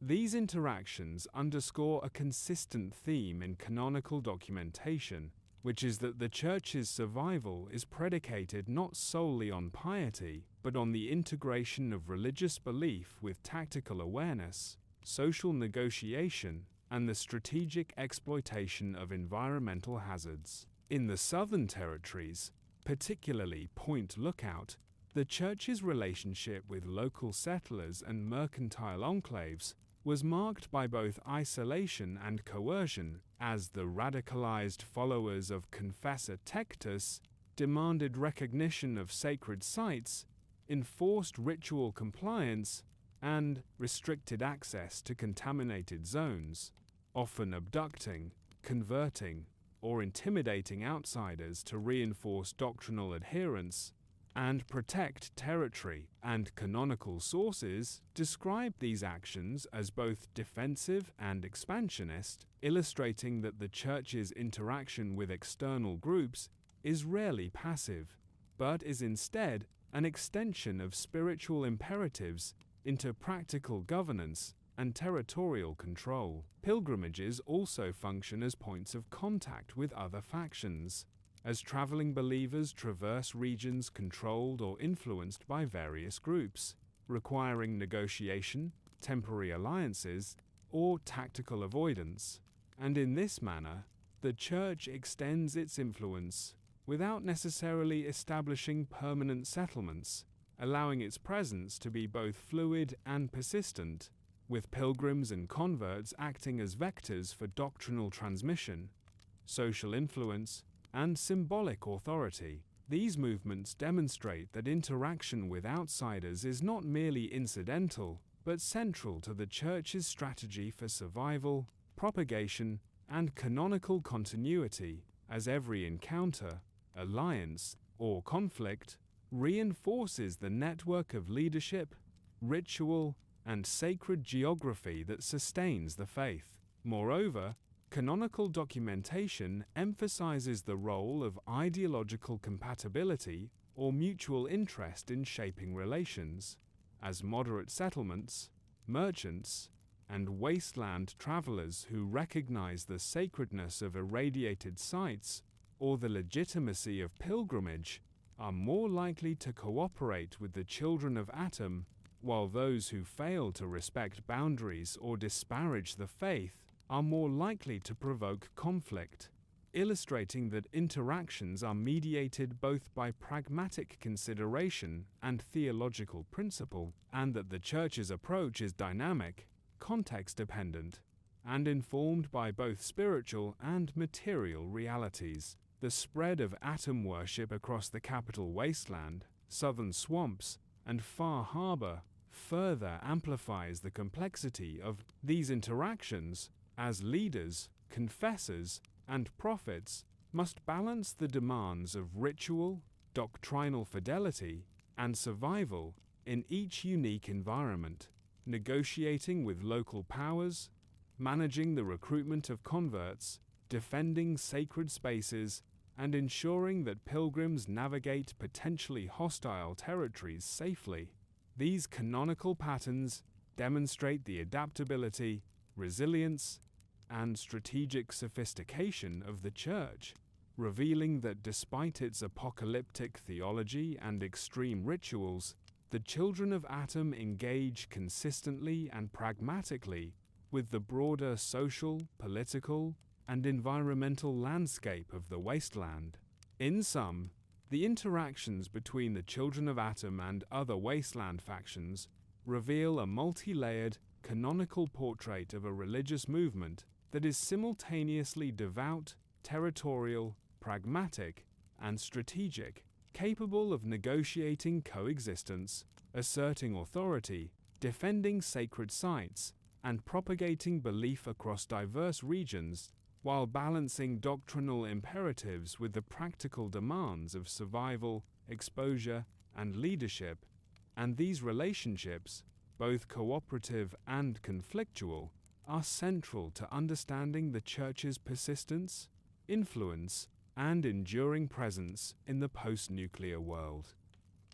The Far Harbor iteration of the Children of Atom represents one of the most extreme and fully realized expressions of atom worship in the post-apocalyptic world, combining geographical isolation, environmental hazard, radical leadership, and ritualized devotion to create a congregation that is both deeply canonical and strikingly distinct from its counterparts in the Capital Wasteland or Point Lookout, and it is here that the interplay of doctrine, survival, and zeal reaches its most intense form, illustrating how the Church adapts to local conditions while preserving the core tenets of radiance, division, and pilgrimage. Situated on an isolated, storm-swept island off the coast of Maine, the community inhabits a landscape defined by persistent gamma radiation, dense fog, rugged terrain, and mutated flora and fauna, all of which reinforce the Church's theological vision, for the challenges of the environment become both the medium and the measure of devotion, and the faithful interpret every hazard, every storm, every mutated creature, every irradiated pool, as a manifestation of Atom's will, a divine test that must be endured to achieve spiritual transcendence. Leadership in Far Harbor is dominated by Confessor Tectus, whose radical interpretation of division emphasizes extreme exposure, suffering, and the literal embrace of mutation as proof of favor, and under his guidance, the congregation practices highly structured rituals that blend endurance, communal participation, and symbolic acts of sacrifice, creating a hierarchy in which obedience, resilience, and willingness to undergo physical transformation define both status and spiritual authority. The faithful live in close-knit clusters around sacred sites such as irradiated pools, craters, and abandoned industrial facilities, constructing shrines, performing daily chants, and engaging in ritualized exposure that simultaneously reinforces communal cohesion individual devotion, and doctrinal adherence. Canonical sources note that the Far Harbor children of Atom maintained strict boundaries with outsiders, employing both coercion and diplomacy as needed, and that the approach to recruitment and conversion is highly ritualized, with prospective members undergoing initiation rites that involve controlled exposure, guided meditation, and education in Atom's teachings, often under the direct supervision of Confessor Tectus or senior acolytes, ensuring that entry into the community is both spiritually meaningful and physically demanding, and that only those capable of enduring the glow and demonstrating commitment are fully integrated, thereby preserving doctrinal purity and communal stability. The environmental hazards of Far Harbor amplify the theological significance of every ritual and practice, as constant gamma storms, residual radiation, and mutated wildlife create conditions in which survival is inseparable from spiritual devotion, and where every act of endurance, every lesion or mutation, is interpreted as a visible testament to Atom's presence and a marker of divine favor. This fusion of ecology, danger, and ritual underscores the Church's unique adaptation to post-nuclear life, in which the very elements that threaten human survival are transformed into tools for sanctification, teaching, and hierarchical validation. Far Harbor also highlights the interplay between radical and moderate interpretations of Atom's doctrine. For while Tectus's faction embodies the extreme end of division, canonical accounts show that some members advocate for moderated exposure, collective ritual practice with safety margins, and measured engagement with outsiders, producing internal tensions that mirror the broader schisms seen across the Church's history, and illustrating how leadership, ideology, and environment interact to shape both religious practice and communal structure. These tensions are not merely theoretical, but manifest in daily governance, ritual, enforcement, and disputes over the appropriate extent of exposure and devotion, reflecting the Church's capacity for both diversity and cohesion within a shared theological framework. Pilgrimages to Far Harbor further reinforce the canonical significance of this community, as visitors from other regions of the wasteland undertake dangerous journeys to participate in rituals, observe practices, and demonstrate devotion, transmitting knowledge, techniques, and spiritual authority across geographic boundaries, and thereby ensuring that the extreme practices of Far Harbor influence the broader Church while also serving as a crucible for leadership, doctrinal experimentation, and communal identity. Such pilgrimages illustrate the Church's capacity to maintain cohesion across vast distances and hazardous terrain, integrating disparate communities into a unified faith despite local variations in practice and interpretation. Canonical accounts also emphasize the interaction between the Far Harbor children of Atom and external factions, particularly the Nucleus and local settlements, revealing a pattern of negotiation,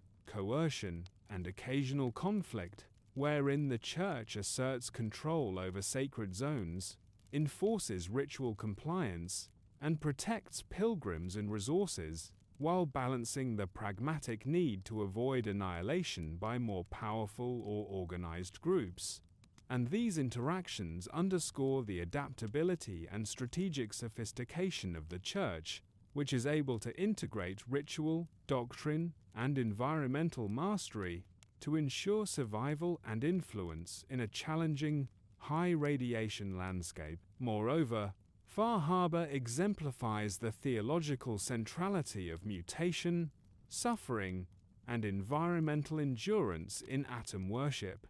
as adherents interpret physical transformation, exposure-induced injury, and even psychological stress as evidence of divine favor, and leadership structures codify these experiences into hierarchical authority, ritual participation, and doctrinal interpretation, producing a canonical model in which every aspect of life, habitat selection, daily routines, ritual practice, and interactions with outsiders, is inseparable from spiritual purpose, communal cohesion, and theological meaning. In sum, the children of Atom in Far Harbor represent a canonical apex of radical atom worship, demonstrating the integration of environment, leadership, ritual, and doctrine into a resilient, adaptive, and highly structured religious movement, where extreme conditions, exposure, and devotion converge to produce a community that is simultaneously isolated, influential, and spiritually coherent, and where the lessons, practices, and hierarchies developed on this storm-lashed, irradiated island continue to influence and define the broader church, illustrating the enduring capacity of atom worship to adapt to local conditions while remaining faithful to the core principles of radiance, division, and pilgrimage that have characterized the faith from its earliest canonical expressions. The theological framework, ritual practices, and enduring influence of the children of Atom are inextricably tied to their rich system of symbolism, codified beliefs, and the sparse, yet influential sacred texts that guide their worship, governance, and daily life, forming a canonically consistent structure that distinguishes the Church from other post-apocalyptic religious movements, while ensuring cohesion, interpretive clarity, and resilience across multiple regions and generations. And this system is particularly notable because it integrates environmental phenomena, corporeal experience, and mystical interpretation into a unified symbolic language, where every aspect of radiation, mutation, exposure, and communal ritual carries layered spiritual meaning,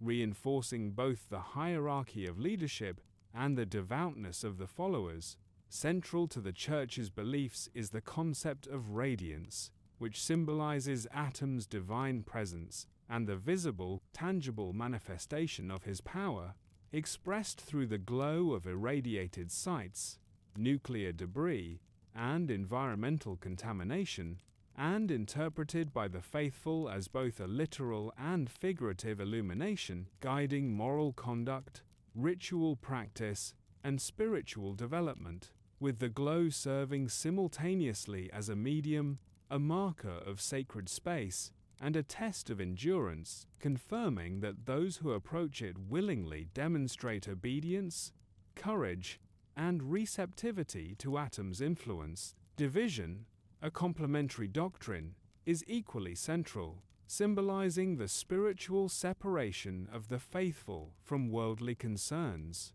mortality, and impurity, and is enacted through ritualized exposure, pilgrimage, and voluntary engagement with hazardous radiation, so that the act of embracing danger becomes a canonical expression of devotion, and the physical consequences of such practices, lesions, scars, mutations, and psychological resilience, are interpreted as sacred marks of favor, tangible evidence that Atom has touched the individual, and that their faith is both genuine and measurable, thereby transforming environmental hazard into spiritual resource and integrating corporeal experience into theological meaning. Sacred texts, while relatively sparse compared to pre-war religious tomes, exist in the form of writings, recorded teachings, ritual manuals, and oral histories maintained by confessors and prophets,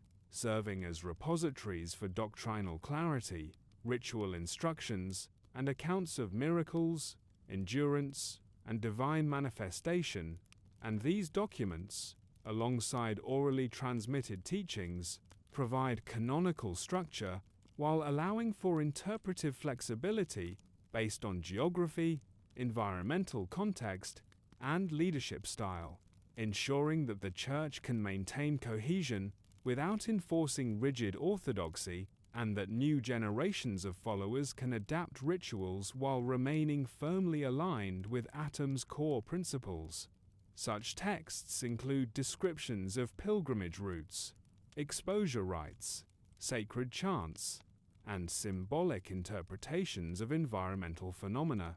each codifying the connection between corporeal trial, spiritual insight, and communal reinforcement, and linking the experience of individual believers to the broader narrative of atom worship across time and space. Symbolism within the Church extends beyond the abstract into practical, observable elements of daily life, including the use of glowing rocks, irradiated pools, craters, and other sites as tangible markers of sacred presence, the wearing of specific garments or symbols during rituals to denote rank or spiritual accomplishment, and the adoption of ritual gestures, chants, and meditation practices designed to align body, mind, and environment with Atom's will. And canonical accounts emphasize that each symbol, whether natural or human-made, functions as a node of spiritual meaning, reinforcing the theology of radiance and division, transmitting authority from leaders to followers, and providing a consistent experiential framework for communal worship, initiation, and pilgrimages, creating continuity across otherwise isolated or hazardous locations. The interpretive framework of the Church is also deeply intertwined with the natural and post-nuclear environment,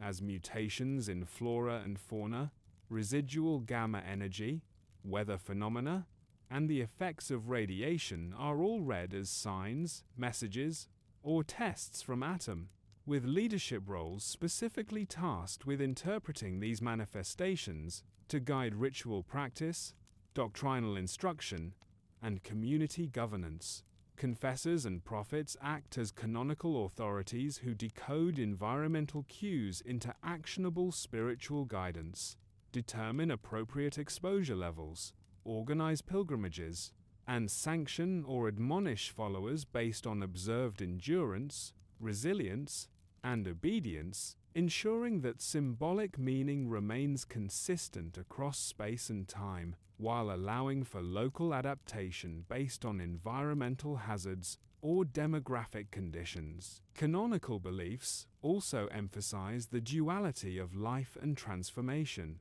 death and transcendence, impurity and purification, with every act of exposure or endurance functioning as a symbolic negotiation between mortal fragility and divine favor, and where the faithful interpret the consequences of interaction with radiation, physical, psychological, or social, as simultaneously perilous and sanctified, a tangible manifestation of Atom's presence, and a necessary step in spiritual progression. And this duality reinforces both communal cohesion and hierarchical structure, as those who endure the glow are elevated in status, entrusted with ritual responsibilities, and recognized as exemplars for newcomers, pilgrims, and converts. Pilgrimage routes, sacred sites, and ceremonial practices are all heavily imbued with symbolic meaning,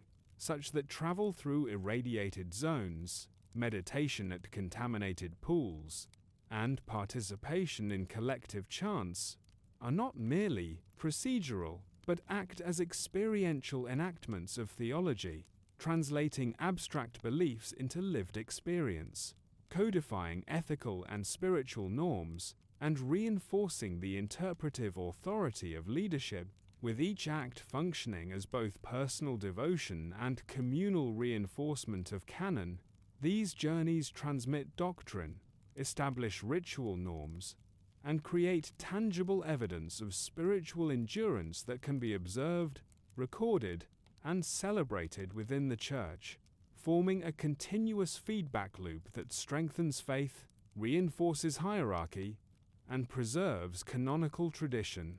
Iconography, though sparse, is highly significant, including representations of glowing light, atomic symbols, nuclear imagery, and environmental markers, each serving to codify theological concepts such as radiance, division, and divine transformation, and to provide visual continuity across distant congregations. These symbols function pedagogically, socially, and spiritually, allowing followers to internalize doctrine, recognize the authority of leaders, navigate sacred spaces, and participate fully in rituals, while also signaling the Church's presence and coherence to outsiders, creating a network of semiotic reinforcement that integrates belief, environment, and hierarchy into a unified system of practice. Finally, the canonical understanding of Atom's will emphasizes both inclusivity and selectivity, blessing those who endure and isolating or punishing those who fail or falter, creating a moral and spiritual ecosystem in which symbols, beliefs, and sacred texts function as mechanisms of guidance, validation, and social cohesion, and where every ritual act, pilgrimage, and exposure becomes a multi-layered sign of faith, obedience, and divine favor, ensuring that the Church remains both spiritually coherent and pragmatically adaptive, capable of sustaining itself across decades, generations, and the hazardous, irradiated expanses of the post-nuclear world, from the glowing sea to Far Harbor, while remaining faithful to the core tenets of radiance, division, and the enduring presence of Atom's glow. The legacy and influence of the Church of Atom, spanning the Capital Wasteland, Point Lookout, Far Harbor, and beyond, represent a complex interplay of doctrinal innovation, ritualized practice, environmental adaptation, and social integration that underscores the Church's capacity to survive, evolve, and exert both spiritual and practical authority in the post-nuclear world, and this enduring impact is evident not only in the persistence of its congregations, rituals, and sacred sites, but in the broader cultural, political, and environmental landscape of the wasteland, where the Church has shaped the behaviors, beliefs, and interactions of a wide range of human and non-human actors. Central to this legacy is the Church's successful integration of exposure,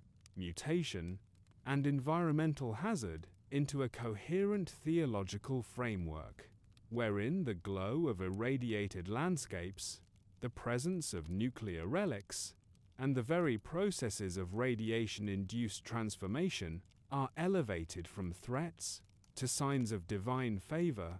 instruments of spiritual testing, and markers of sacred authority, ensuring that followers experience a form of religion that is simultaneously physical, psychological, and mystical,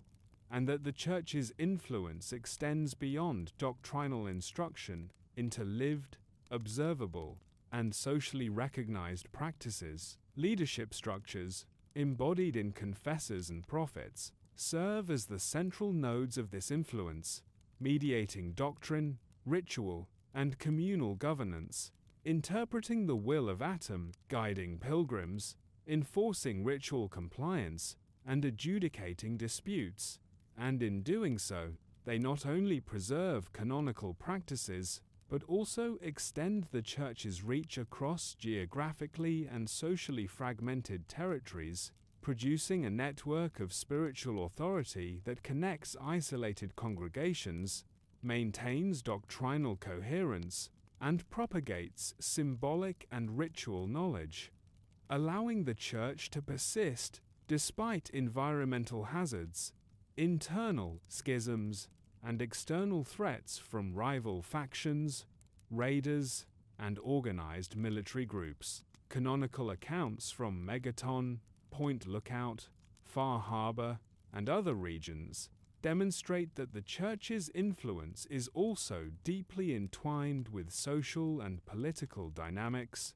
as its control over sacred irradiated zones, its ability to organize and sustain pilgrimages, and its capacity to regulate conversion and indoctrination confer both practical and symbolic power, allowing the Church to negotiate with settlers, traders, and other factions, defend its territory, and shape human behavior in accordance with Atom's will. And these interactions reveal that the Church functions not merely as a spiritual authority, but as a socially integrated institution capable of exerting tangible effects on the political and environmental landscape of the wasteland. Pilgrimages, rites of division and radiance, and the spread of canonical beliefs all contribute to the Church's enduring influence by transmitting ideology, reinforcing communal cohesion, and validating leadership structures, while also producing cultural recognition and respect,